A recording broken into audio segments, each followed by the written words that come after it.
السلام عليكم ورحمة الله وبركاته. أهلا بيكم شباب جريد 6 من المنهج الجديد منهج انجلش 6. والنهارده هنبدأ نشرح المنهج من كتاب المعاصر، وهنبدأ مع يونت 1 مع ليسون 1.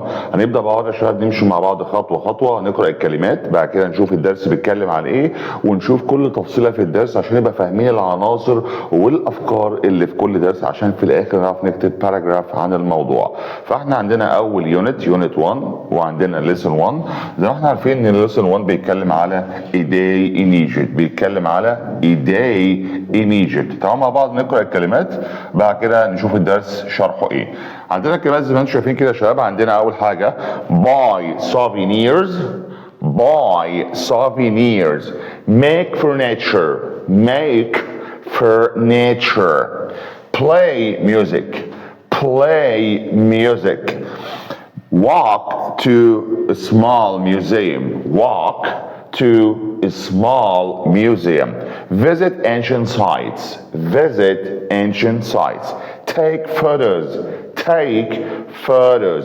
ده بالنسبة للكلمات الرئيسية عندي. بعد كده الاكسترا عندنا كمان زي furniture، furniture، market، market، museum، museum، carpenter، carpenter، skirt، skirt، necklace، necklace، coins، coins، activity، activity، bracelet، bracelet، design، design، gate، gate، history، history مش history، history، tourist، tourist، local، local، culture، culture، building، building، lamb، lamb، tool، tool. ده بالنسبة للكلمات اللي عندنا يا شباب، سواء الكي فوكابيلاري او الاكسترا فوكابيلاري. بعد كده زي ما احنا عارفين متعودين انا بيكون عندي الفيربس، وعندي الفيرب ايه نوعين، يا ريجولار يا irregular. عندي الريجولار الفيرب اللي اضيف له دي او اي دي او اي دي، زي كلمه الفيرب laugh، laughed، enjoy، enjoyed، joined، joined، bake، baked. بعد كده عندي الirregular زي drink، drank، buy، bought، stand، stood، choose، chose. expressions اللي عندي بعض الاكسبريشنز زي do activities، smile for the camera، play with drums، with Arabic designs، fun day، walk through، by hand، for a few minutes، it is fun to spend time. ده بالنسبة يا شباب لكلمات والverbs والاكسبريشنز والبريبوزيشنز اللي على ليسون 1 من يونت 1. طيب تعالوا نشوف مع بعض الدرس بقى بيتكلم عن ايه. وطبعا المعاصر في الميزه اللي هو بيجيب لك المين بوينتس، ملخص الدرس اللي بيتكلمنا عن الدرس نفسه. طيب مع بعض بقى يا شباب نشوف تفاصيل الدرس والعناصر اللي فيه والافكار اللي فيه عشان نبقى فاهمين الدرس بيتكلم عن ايه، عشان لما نيجي نكتب باراجراف. طيب احنا قلنا ان انا عندي عنوان الدرس اسمه A day in Egypt، يوم في مصر. حلو كده؟ طيب ده عنوان الدرس. قلنا ده بنتكلم على واحد اسمه ماجد رايح مع الفاميلي عيلته زيارة لمنطقة خان الخليلي في القاهرة. حلو كده؟ عايزين بقى نشوف ايه هي الاكتيفيتيز. انا اللي يهمني في الدرس كله ده يا شباب الاكتيفيتيز اللي هم عملوها، والاهم من الاكتيفيتيز ابقى عارف النشاط ده الفيرب ايه والكلمه اللي بتيجي معاه، او الكلمه والفيرب. خلاص كده ده اهم حاجه في درس النهارده، عشان لما بيجي في الامتحان في السؤال ابقى عارف ان الفيرب بيجي مع الكلمه دي او الكلمه دي مع الفيرب ده. طيب نبدا مع بعض نشوف ايه هي الاكتيفيتيز اللي بيروحوها مع بعض. عندنا اول حاجه ناخد بالنا ان كلمه اكتيفيتيز بتيجي مع الفيرب do. يبقى انا عندي اول حاجه do activities، do activities.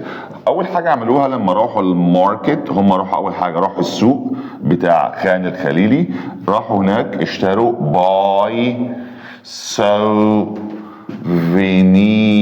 اشتروا هدايا تذكاريه. طيب الهدايا التذكاريه دي زي ايه يا شباب؟ اشتروا بعض الحاجات كده من هناك كهدايا تذكاريه ليهم. نشوفها مع بعض. اول حاجه اشتروا bags، شنط، واشتروا lamps يعني اباجورات.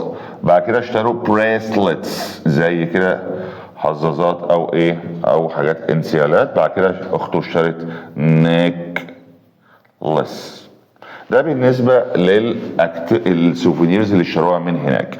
ده بالنسبه للسوفينير. يبقى رقم واحد لما هم راحوا السوق عملوا هناك ايه؟ باي سوفينير زي الباجز، لامز، بريسلتس اند نيكلسز. بعد كده عملوا واك، اتمشوا، اتمشوا في الشوارع القديمه اللي في خان الخليلي. old streets. طب لما اتمشوا في شوارع هناك، الشوارع القديمه بتاعت خان الخليلي، عملوا ايه؟ او شافوا كذا حاجه هناك او عملوا كذا نشاط. اول حاجه شافوا people، ناس بيعملوا بيكن بريد، بيخبزوا عيش، والسميل بتاعته، السميل كانت delicious، كانت لذيذه جدا. ده لما تمشوا هناك وشافوا ناس بتخبز عيش والريحه بتاعت العيش حلوه قوي. طيب نطلع قدام شويه نشوف كده بقى الحاجات اللي عملوها او شافوها هناك ايه تاني وهم بيتمشوا.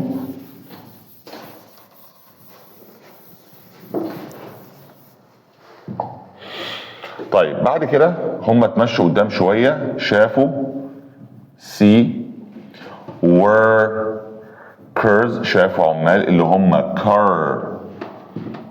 painters، شافوا نجارين. كانوا بيعملوا ايه يا شباب؟ كانوا بيعملوا make furniture بس اساس يدوي اللي هو ايه؟ باي هاند.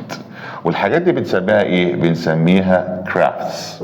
اي حاجه باي هاند بنسميها ايه؟ crafts. طب بعد كده عندنا هم لما طلعوا قدام شويه ماجد نفسه بقى شاف beautiful building، شاف مباني كبيرة هناك، وشاف wooden gates. هناك وهم بيتمشوا شاف هناك المباني الكبيرة الضخمة وأبواب خشبية كبيرة وعليها الإيربيك ديزاين، التصميمات الإسلامية العربية. فراح واخد صورة هناك. راح عامل إيه هناك بقى يا شباب؟ راح عامل take photos، خد بعض الصور هناك. يبقى انا عندي دلوقتي لحد دلوقتي يا شباب كذا نشاط. عندي قلنا اول حاجه باي furniture، بعد كده ميك باي سوفينيرز عفوا، بعد كده ميك furniture، بعد كده تيك photos، وقلنا هناك ايه؟ شاف الناس اللي بتخبز عيش ووالك ثرو ستريتس. فانا عندي كل فيرب والكلمه اللي بتيجي معاه. باي سوفينيرز، walk through all the streets، make furniture، وعندنا اخر حاجه اللي هو take photos. طيب بعد كده لما تمشوا قدام شويه يا شباب هناك عملوا بعض الحاجات برضو. هم في منطقه خان الخليلي في الاولد كايرو، في الاولد ستريتس اللي هناك. اخوه برضو شاف اطفال، شاف بعض التشيلدرن، شاف التشيلدرن هناك بيلعبوا play with drums، بيلعبوا ايه؟ بالدرامز. عمل ايه؟ راح اتبسط معاهم ولعب معاهم شويه. طيب بعد كده walk، اتمشوا to a small museum، اتمشوا المتحف هناك، وهناك شافوا حاجات اولد. بما ان هو متحف يبقى حاجات اولد. ايه الحاجات الاولد بقى اللي شافوها؟ شافوا هناك old tools، old coins، old clothes، ملابس قديمه. بقى دي الحاجات اللي شافوها هناك يا شباب. الحاجات الاولد اللي شافوها هم هناك old tools، old coins، old clothes. ده بالنسبه هم فين؟ في small museum. بعد كده اخر حاجه بقى in the evening، in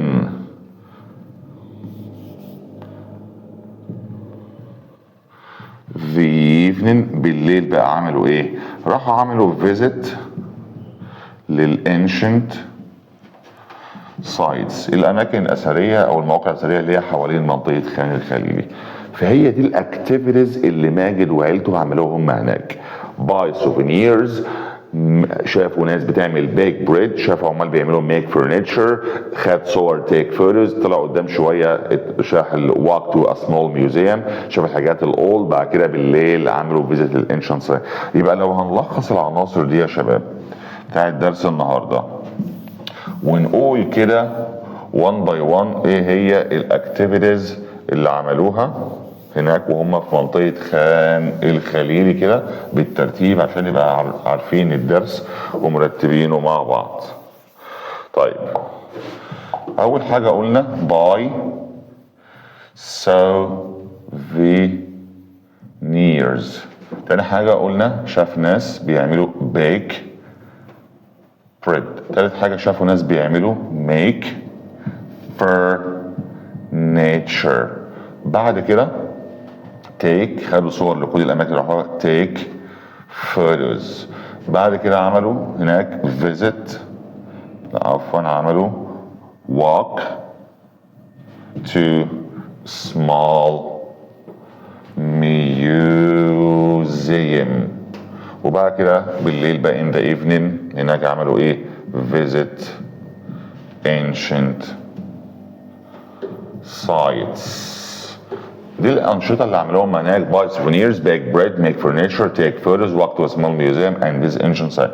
في آخر الرحلة دي بقى يا شباب المفروض يكون ماجد وعيلته عملوا learn استفادوا أو خدوا معلومات أو اتعلموا about Egyptian. عن الإيجيبشن إيه بقى؟ عن حاجتين في الإيجيبشن في الحاجات المصرية بيتعلموا عن الإيجيبشن history خلاص كده والايجيبشن كلتشر. يبقى من خلال زيارة ماجد وعيلته لمنطقة خان الخليلي في القاهرة اخر حاجة استفادوا وخدوا معلومات وتعلموا عن الايجيبشن هيستوري والايجيبشن كلتشر learn about. ودي كل الاكتيفيتيز دي بنسميها الانشطه اللي هم عملوها وهم هناك في منطقه خان الخليلي.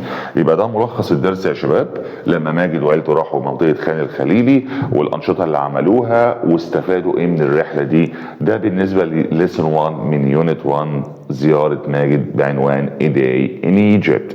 اتمنى يا رب يكون ليسن مفيد. انا احمد صار and thank you so much.